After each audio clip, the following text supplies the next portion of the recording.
Hola muchachas, amigas, quiero mostrarles esta ollita de barro que compré hoy es lunes, la compré el sábado y ya la puse a remojar como miren las instrucciones que me dijeron pues y miren, está bien bonita.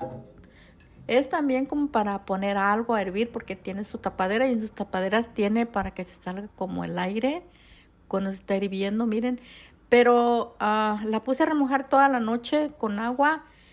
Sí, supuestamente que con agua, ¿verdad? Y ahora le voy a estar poniendo, voy a estarle untando este ajo. La muchacha que vi que le hace, este, le pone mucho ajo acá, fuera por dentro y por fuera. Le pone ajo, le talla el ajo por dentro y por fuera.